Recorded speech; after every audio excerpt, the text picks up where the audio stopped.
Alors, regardons cette image. Cet homme est un paléontologue. Il cherche des fossiles, traces d'anciens organismes vivants. Donc, je crois que vous avez deviné ce qu'on va apprendre aujourd'hui. Chapitre 3. Importance des fossiles, l'échelle stratigraphique et le cycle sédimentaire. Commençons d'abord par l'importance des fossiles dans la reconstitution des milieux de dépôt. On dit milieu de dépôt ou bien milieu de sédimentation. Et on a déjà vu la sédimentation. Alors, commençons par deux concepts, les fossiles et la fossilisation. On va découvrir. Alors, commençons par cette petite histoire. Les animaux meurent. Juste après leur mort, ces êtres vivants subissent une dissolution plus ou moins rapide. Certaines parties dures, comme les os, les dents, les coquilles et les troncs d'arbres, peuvent résister à cette dissolution, à condition d'être bien enfouis dans les sédiments. Ces restes durs peuvent avec le temps subir une dissolution et laisser des empreintes ou bien des traces sous forme de moules internes ou externes.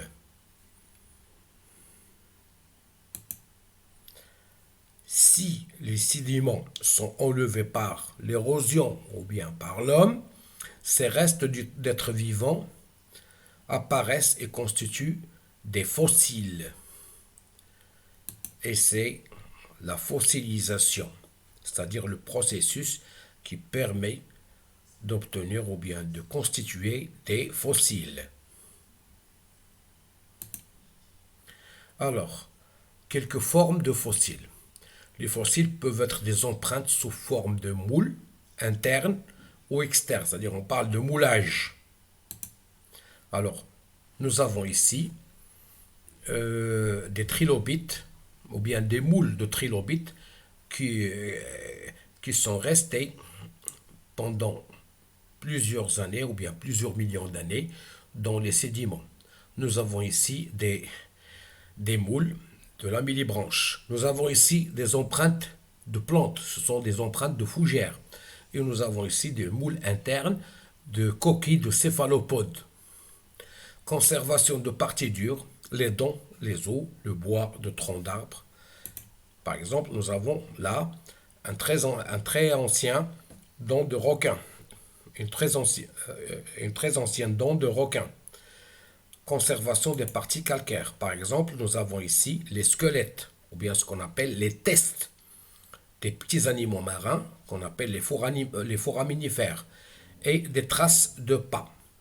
Voilà, des traces de pas de dinosaures. Dernièrement, on a découvert des traces de pas de dinosaures à Agadir. Donc, définition. Les fossiles sont des traces de vie préservées dans les roches sédimentaires sous forme de coquilles, de testes, c'est-à-dire des squelettes, d'os, de bois, de traces de pas. La fossilisation, c'est quoi? C'est l'ensemble de processus qui permettent la conservation totale ou partielle des organismes ou de leur existence dans les roches sédimentaires, c'est-à-dire les traces de leur vie qui sont restées imprimées dans les roches sédimentaires.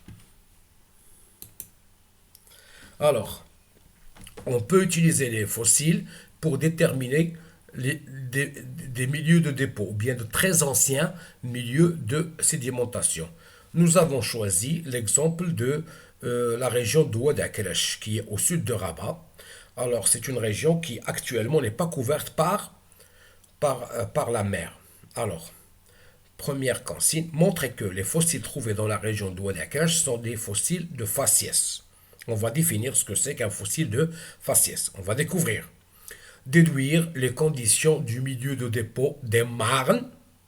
Alors, on sait que la marne, c'est une roche qui est un mélange de calcaire et d'argile, et des calcaires observés dans la région de Oued Akresh. Alors, nous avons ici le contenu lithologique et paléontologique, c'est-à-dire les contenus de chaque couche sédimentaire. Nous avons là deux couches sédimentaires. Alors, la couche qui est d'en haut, c'est une couche qui est riche en marne. C'est une couche de marne qui est riche en foraminifères.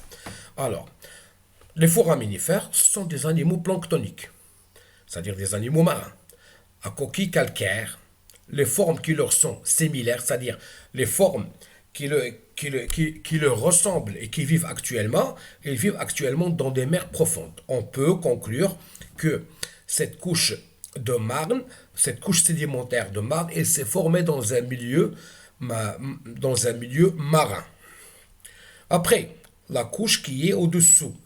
Alors, c'est une couche de calcaire qui renferme des coquilles de pectène, c'est-à-dire des lamellibranches. Le fossile pectène appartient à la classe des lamellibranches. Les formes qui lui sont similaires et qui sont actuelles, les formes qui lui ressemblent et qui sont actuelles, vivent actuellement dans les mers peu profondes. Donc, on peut déduire que la région de Ouad Akrash, ou bien les couches sédimentaires, les deux couches sédimentaires qui se trouvent à Ouad Akrash, se sont formées dans un milieu marin peu profond jusqu'à profond. Et, le témoin de cette sédimentation, bien de cette conception-là, c'est l'existence de foraminifères, de fossiles d'animaux marins, et aussi l'existence de pectènes, c'est-à-dire des lamellibranches, qui prouvent que ces deux couches-là se sont formées dans un milieu marin. Donc, concluons, les foraminifères et le pectène, trouvés dans les marnes de la région d'Oued Akrash, sont des fossiles qui ont leurs similaires vivants. C'est-à-dire, il y a des spécimens de foraminifères et de pectènes qui vivent actuellement dans les mers profondes, ce qui témoigne la caractéristique des fossiles de faciès. Donc, les marnes de la région d'Oued Akrash sont formées dans un milieu marin profond et riche en calcaire. Les fossiles de faciès permettent donc de déterminer les caractéristiques et les conditions de milieu de dépôt ou sédimentation ancien. Pour cela, on applique le principe d'actualisme qui consiste à comparer ces fossiles aux êtres vivants qui leur sont similaires vivant actuellement.